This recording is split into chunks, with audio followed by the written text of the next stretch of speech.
পংকজ আপোনালোকক স্বাগতম জনাইছোঁ জনসংযোগলৈ। আজি মই গৈ আছোঁ গহপুৰৰ দুবিয়া অঞ্চললৈ। দুবিয়া অঞ্চলৰ এজন কৃষক, অৰ্থাৎ কৃষক বুলি ক'লে ভুল হ'ব, এজন কৃষকৰ প্ৰতিনিধি, যিয়ে নেকি অসমৰ লগতে গহপুৰৰ কৃষকসকলৰ বাবে উন্নয়নৰ বাবে দেহে কেহে লাগি নতুন প্ৰযুক্তি আৰু নতুন কৃষি পদ্ধতিৰ দ্বাৰা সম্পূৰ্ণ গহপুৰবাসীক উজ্বলাবলৈ চেষ্টা কৰি আছে। সেইজন ব্যক্তিৰ সৈতে আমি আজি অলপ কথা পাতিম আৰু তেওঁনো কেনেকৈ এই কৃষি কাৰ্যত প্ৰভাৱিত হ'ল সেই সম্পৰ্কে জানিম। কথা জীৱনৰ এই যাত্ৰাত মই ক'ব বিচাৰিছোঁ, আমাৰ জীৱনত কিছুমান এনে সমস্যা আহে, যি সমস্যাত নেকি আমি সমস্যাটো দেখিলে আমি ভাগৰি পৰোঁ, কিন্তু সমস্যাটোক লৈ আমি ভাগৰি পৰিব নালাগে। সমস্যাটো কেতিয়া কেনেকৈ সমাধান কৰিব লাগে সেই বিষয়ে আমি কথা পাতিব লাগে, মানে আমি চিন্তা কৰিব লাগে। আৰু দেখা যায় যে আমাৰ কিছুমান বন্ধু বা বান্ধৱী বা শুভাকাংক্ষীয়ে যেতিয়া আপোনাৰ ভাল দিনত থাকে ন, ভাল দিনত আপোনালোকৰ ভাল দিনত থাকিব, আৰু যেতিয়া বেয়া দিন হয় নহয়, তেওঁ হয়তো সমালোচনা কৰিব বা তেওঁৰ লগত যিখিনি তেওঁৰ পৰা আঁতৰি যাব। গতিকে এটা কথা ক'ম, বন্ধু হিচাপে থাকিলে সদায় বন্ধুত্বৰ বিপদৰ সময়ত থাকিব। আৰু এটা কথা অসমীয়াত কয়, বিপদৰ বন্ধুৱে প্ৰকৃত বন্ধু। যি কি নহওক, যাত্ৰা আৰম্ভ কৰি আছোঁ। কৃষকজনৰ ওচৰত যাম বা গহপুৰবাসী কিনো কৰি আছে, তেখেতনো কি কৰি আছে, তেখেতৰ মুখেৰে শুনিম আৰু চমুকৈ এখন নিভাঁজ গাঁৱৰ পৰিৱেশত সৈতে কিছু মুহূৰ্ত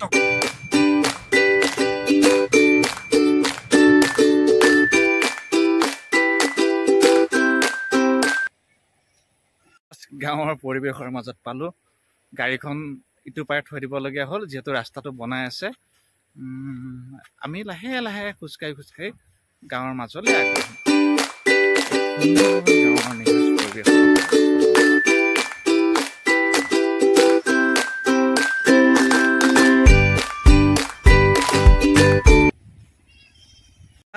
দেওনাবৰী গাঁৱৰ, গহপুৰৰ যি দেওনাবৰী গাঁৱৰ পৰিৱেশটো হয়তো দেখিছে, সেউজীয়া পথাৰৰ মাজত আমি আছোঁ। আৰু আমি আজি অলপ পিছত গৈ আছোঁ দেওনাবাৰীৰ পথাৰৰ মাজত, কৃষকৰ মাজত।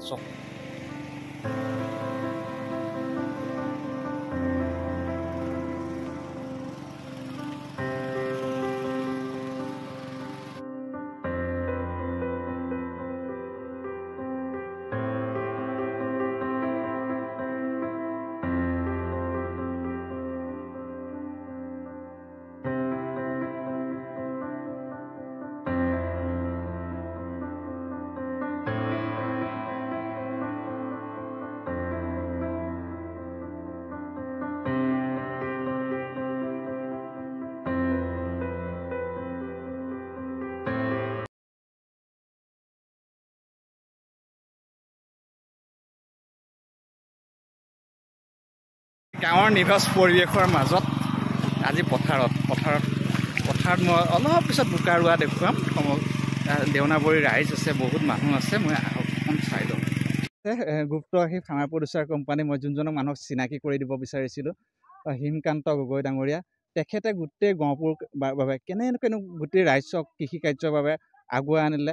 আহক আমি তেখেতৰনো গোটেই কাৰ্যকালটো কেনেকৈ আগবঢ়াই আনিছিল আমি তেওঁৰ মুখেৰে শুনি লওঁ। নমস্কাৰ, মই গুপ্তকাশী ফাৰ্মাৰ প্ৰডিউচাৰ কোম্পানী বৰ্তমান চেয়াৰমেন হিচাপে কাম কৰি আছোঁ।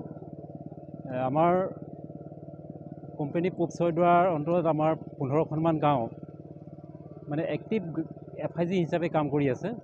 আৰু লগতে আমি যোৱা বছৰৰ পৰা সম্পূৰ্ণ কৃষিকাৰ্যটো আমি মেকানিক পদ্ধতিৰে, মানে মেকানিজমেণ্ট পদ্ধতি আমি কৰি আছোঁ।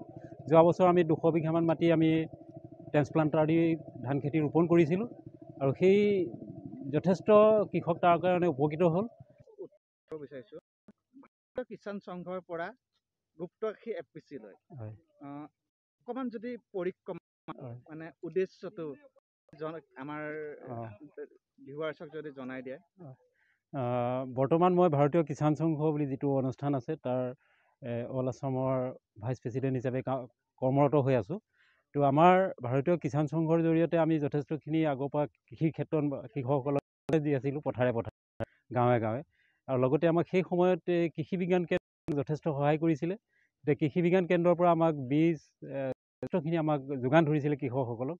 তাৰ পাছৰে পৰাই আমি লগতে 2021 চনতে আমি আমাৰ বিশ্বনাথ জিলাত 3টা কোম্পানী আমি পঞ্জীয়ন কৰিবলৈ সক্ষম হ'লোঁ। আৰু এই কোম্পানীকেইটা যেনেকৈ জেউতীয়া গৰকা চতিয়া ব্লকৰ, আমাৰ ছয়দুৱাৰ ব্লকৰ সপ্তৰথী আৰু আমাৰ পূব ছয়দুৱাৰ ব্লকৰ গুপ্তকাশী ফাৰ্মাৰ প্ৰডিউচাৰ কোম্পানী নামে আমি চৰকাৰৰ লগত আমি এটা কৃষি কাৰ্যত আগবাঢ়িবলৈ সুবিধা পালোঁ। এনেকৈ আমি আমাৰ বিশ্বনাথ জিলাত বৰ্তমান উৎপাদনৰ ক্ষেত্ৰত যথেষ্টখিনি আমি বাহিৰলৈও আমি আলু, ৰঙালাও, ধান আমি গভৰ্ণমেণ্টে যি আজি ক্ৰয় কৰিছে সেই ধানো আমি দিবলৈ সক্ষম হৈছোঁ। গতিকে আমাৰ বৰ্তমান এই 2টা বছৰত আমি যথেষ্টখিনি কৃষকক আগবঢ়াইছোঁ। আমাৰ পূব ছয়দুৱাৰ ব্লকৰ প্ৰতিটো কোণাই কোণাই গাঁওবিলাকত বিভিন্ন ধৰণৰ খেতি বাতিৰ ওপৰত শাক পাচলি, ফল মূল, ধান, সৰিয়হ এই সকলোখিনি উৎপাদনৰ ক্ষেত্ৰত যথেষ্টখিনি আমি আগবাঢ়িছোঁ। বৰ্তমান আমাৰ কৃষকসকলে ঘৰৰ উৎপাদিত সামগ্ৰীয়ে নিজে খোৱাৰ উপৰিও বাহিৰত বিক্ৰী কৰিবলৈ সক্ষম হৈছে। মুখ্যমন্ত্ৰী ডাঙৰীয়াই এটা কথা কৈ আছে যে অসমীয়া মানুহ পথাৰলৈ ওলাই আহিব লাগে, আপুনি কি বুলি কয়? আমি এইটো তেখেতে কৈ আছে যিটো, কিন্তু আমিতো প্ৰায় অসমীয়া মানুহেই পথাৰতে থাকে। পথাৰত আজি যদি চোৱা যায়, যিসকল আমাৰ বেলেগ খিনি পথাৰতে কৰ্মৰত, আৰু প্ৰায় অসমীয়া মানুহ এতিয়া বস্তুবিলাক যেনেকৈ আমাৰ বিশ্বনাথ জিলাৰ কথা কৈছোঁ, মই বিশ্বনাথ জিলাৰ ওচৰতে অৰুণাচল সীমান্তৱৰ্তী এখন ৰাজ্য আছে। ইয়াতে উৎপাদিত সামগ্ৰীখিনি প্ৰায় অৰুণাচললৈ যায়। মানে এটা ভাল বজাৰ, আমাৰ ৰাজগড়ত ভাল এটা বজাৰ পায়। গতিকে এই বস্তুটো আমি ধৰক এতিয়া খাৰুপেটীয়াৰ পৰা যিটো ইয়াতে শাক পাচলি আহে, আজিকালি চাব যে খাৰুপেটীয়া বজাৰ আমাৰ এই চাইডে গহপুৰ হওক, চেংমৰা হওক, যিবিলাক সাপ্তাহিক বজাৰবিলাকত কিন্তু সেই খাৰুপেটীয়াৰ যিখিনি বজাৰ এইখিনি কমি গৈছে। আমাৰ লোকেল যিখিনি শাক পাচলি ইয়াতে বেছিকৈ বিক্ৰী হ'বলৈ এটা ব্যৱস্থা হৈছে। মুখ্যমন্ত্ৰী মহোদয়লৈ আহ্বান জনাইছোঁ যাতে অসমীয়া মানুহক আৰু অকণমান যদি চৰকাৰৰ ফালৰ পৰা অকণমান ব্যৱস্থিত কৰে, তেতিয়াহ'লে কিন্তু যথেষ্টখিনি আগবাঢ়ি যাব। আৰু যুৱ প্ৰজন্মৰ কাৰণে শুভ লক্ষণ, কাৰণ তেওঁলোকে খেতি পথাৰত এতিয়া নিয়োজিত হৈছে। দাদা এজন আছে যিজনে যোৱা বছৰো কৰিছিলে মেট নাৰ্চাৰীৰ সহায়ত, প্ৰায় 12 বিঘা কৰিছিলে। মই দাদাৰ সৈতে কথা পাতিম। দাদা, অভিজ্ঞতা কেনেকুৱা? অভিজ্ঞতা ভাল। নতুন পদ্ধতি, নতুন হেৰি কেনেকুৱা লাগিছে? হয়, ভাল লাগিছে। পাঞ্জাৱ হাৰিয়ানাৰ যিখিনি পৰিৱেশ হয়তো অসমত অহাৰ নিচিনা লাগিছেনে? হয়।